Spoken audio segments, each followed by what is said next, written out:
It's your boy Mr. CV. I'm back with one of...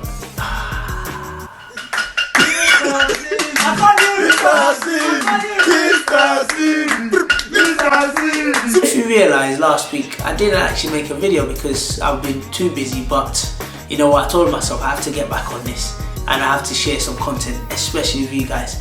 And also I want to mention something very important. Thank you very much for everyone that supported me through this journey, and thank you very much for consistently watching my video. If you're new to my video, please leave a like and make sure you subscribe as well. It's your boy Mr. CV. I'm back with another special topic today, and I'll be sharing with you my childhood. Today's topic is actually quite close to my heart actually, because I think a lot of people don't actually know my childhood. There's a lot of misconceptions about where I'm from, and I get a lot of people, especially Ghanaians, they think I'm from Ghana, and sometimes I remember when I'm sitting at the bus stop, someone come up to me and say, Etisien, which just means how are you in one of the Ghanaian languages. And I'm like, what are you saying that to? Because I don't speak, I'm not from Ghana.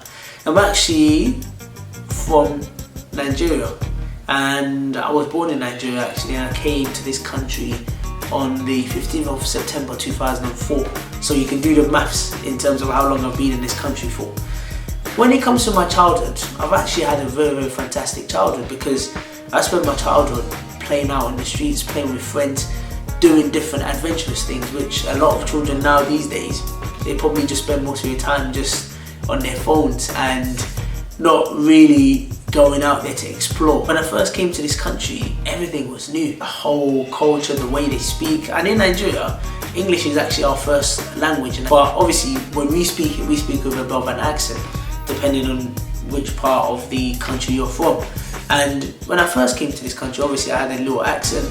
Obviously the way I spoke was a bit different from the way the children were speaking a bit, but the communication, the language was still understandable. When I first arrived, it took some time before I started school. So what we used to do is, one of the people I was living with, he had a shop back in Islington, and we used to go to his computer shop, help him out, and then obviously to find something to do whilst we waited till school started. I started school in year 5 when I came to this country, and normally when you start school, they normally give you like a buddy that normally looks after you, show you around and make sure you're safe while you're embedding yourself in the school environment. When I was at school, what made me kind of join in quicker was because I used to play football a lot. So I think with football, it doesn't have a language or nationality. Literally, if you're good at it, people will notice it. But then it came to a point where I started to feel different. And the reason why I was starting to feel different was because I already mentioned before, there was an accent there. And also, being dark skinned as well, I was starting to hear names. I'm too dark, I'm too this. And remember, I come from a country where literally, if you're dark or lighter skin, no one really cares, because we all see each other as one. Obviously at that time I didn't know about racism and things, I wasn't aware of it, but at that time I just thought, what are they talking about? But then it came to a point where it became too much, where it started turning into a form of bullying. I actually had a fight with one of the people that were in school that was calling names. I still remember the guy, he's not taller than water bottle, back in primary school. After I had that fight, then people started to give me more respect, and then that bullying kind of stopped there. And year 6 was a very, very special year for me. The reason why year 6 was very, very special was because in 2005, Arsenal actually went into the Champions League final. Belletti, Larson, Belletti, 2-1 Barca! They've turned it right round in a flash! I've never cried so much as Arsenal lost the Champions League final, and it was very, very heartbreaking during that time, so it was difficult. When I moved to secondary school, I actually was quite fortunate because I was in a class where, especially the boys were on similar level, and the girls were quite dominant. And the reason why the girls were quite dominant is because they were physically just matured, mentally matured. The boys were a bit immature, and one thing about the boys in my class is we were very competitive and we love football a lot, which made it easier for me to get along with the people. But this was an important event. On the last day of school, when we have half term, we always have half day. So what all the boys would do is they normally go to a cage next to my school, and we just go there, play football for as long as possible, and then we go home. But on this particular occasion, we were playing football, and all the boys, a lot of them that were literally on fighting, they all went home, and there was 3 of us left. it was me and 2 other guys. One of them was a defender, the other one was a goalkeeper. There was another school, and these boys in these school, if you think you were a bad man, or you thought you was hard, which means you thought you was like a gangster or something, they sent you to this school. There were about 17 boys from that school. They came to the cage to come and play football, and there was 3 of us. So what they did was they mixed their team together. Me and the 2 other guys were in the same team, and then a few of the other guys from the other team, they joined our team. Whenever I've got the ball, they will take me out. This happened next. First thing I saw, as I'm about to dribble the ball, I saw there's about 5 of them. They've taken the defender to the corner. As they've taken him, they started saying, "Oh, what are you up to? Blah blah. What's this? Blah blah." And the defender's like, "Oh, please don't do anything." Like, he's just trying to talk his way out. Eventually, he did. And while he's doing that, as a guy from Nigeria, obviously I'm thinking of strategies. I'm thinking of ways to find a way to escape somehow. That was the first time I've learned that every man for themselves. The goalkeeper, on the other hand, he's saving their shots. This guy, this goalkeeper, bless him, yeah. He loves playing in goal. He absolutely loves playing in goal. He's one of the most passionate goalkeepers I know. Even if there's a bullet coming his way, he will still try and save it. That's how much he loves playing in goal. But the more he saves the shots, the more these people are getting vexed. So in his ears, I'm whispering like, "Let the ball go in, let the ball go in." But this goalkeeper is like, "Nah, I'm not gonna let it go in. This and that." And I'm looking at this guy like, "Yo, let it go in, save yourself." And if you're not sure, look at what's happened to the defender. Try and protect yourself. He's like, nah, I'm not gonna do this. The more he saves their shots, the more they're getting vexed. The more he saves their shots, the more they're getting vexed. So he didn't want to listen, so what I did was I started thinking of plans. So the plan I made was I took one of the ball, I kicked it over the cage. As I kicked it over the cage, packed my bags, I said to their goalkeeper, "I'm going to go carry the ball and bring it back in." While I'm there, I'm walking my way. As I look back, guess what happened? They've taken his goalkeeper, they put him in a circle. His leg was crossed, and they've made like a semicircle around him. In that semicircle, they've made a little space. I just said, let me just look back and check on the goalkeeper's well-being and my other 2 players.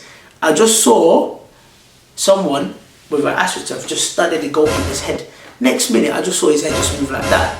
And this keeper wears glasses, so his glasses just flew off. As I kept on walking, they finished with the defender, they finished with the goalkeeper. The next person was me. I just saw behind me 17 guys just chasing after me. That time, I just did a whole lap of my area. The next day, I'll be honest with you, I couldn't explain to my mum that I couldn't go to school because she wouldn't understand what's happened, and she wouldn't understand the peer pressure I'll be under. I didn't know one of the guys in my class, his brother, was in the next cage watching everything that happened. This guy in the next cage, he's gone around to the whole school telling everyone what's happened. Next day, I arrive in school, lots of people turn into BBC News, Channel 4, ITV News, come in and interview me. What's happened? What happened yesterday? Those 2 other players, they've also had their version of the story. So they're asking them questions. Before you know it, I don't know how these guys done it. The people in my school, they've turned into Eddie Hearns. They've turned into promoters, boxing promoters and fighting promoters. Yeah. What they've done is they've gone to set up a rematch with the other school, and I'm just like, wow. So obviously in the rematch, this is actually really true. This is not even just a joke. So same location, about 4 p.m. That was the time. Everyone, they all went there. I just went home after that. I thought, nah, I'm not getting involved in that. And there were some people in my school that were saying, nah, if I was there, I would do this, I would do that. During the rematch, I saw these same people that were making noise at the bus stop, and I'm asking them like, "Yo, are you not going to go and join in the rematch?" They were like, nah. And these were the same people that were making noise. Anyways, cut the story short, they had the rematch. I don't know what happened after that, but obviously the next day you can see marks from everywhere. Back then, obviously, there were lots of stabbings, there were lots of people carrying different weapons here and there. Obviously, you have to try and protect yourself as much as possible. I wanted to help the defender and the goalkeeper, but in my mind, I knew I'm not Jackie Chan or Jet Li or something, so you have to protect yourself first. That's what I did. Back then, people wanted to show that they're the strongest, but me, I know myself. I'm not gonna come and kill myself for anybody. Make you no say anything when you do, they must commend it. I can't come and keep myself. When I moved to college, similar fashion, and with college as well, it is quite tough in college because obviously you got to dress in your normal clothes, and back then you think to yourself, yeah, I dress in my normal clothes, but if there were times where other children, their parents could afford better clothes than other children, and obviously sometimes you say to yourself, yeah, I want to focus on education, but then you feel that peer pressure because these people, they're dressing a bit better than you, and you're thinking to yourself, oh, that could be me. To be fair, I enjoyed it actually. From my primary school, secondary school, college, I had a fantastic time, and with that scenario that happened in secondary school, for me, obviously some people might watch this and say, oh yeah, I'm a pussy, which just means I'm scared. Well, technically yes, you're alright, I was scared, but who wouldn't be? If it's you versus 17 guys, realistically, do you have a chance? I didn't, and I told them, I said, protect yourself. Like I said, people are going to call me names after this, but it doesn't really matter to me because at the end of the day, you got to find ways to protect yourself. And in that situation, I thought that was the best idea. Other people might not agree with it, each to their own.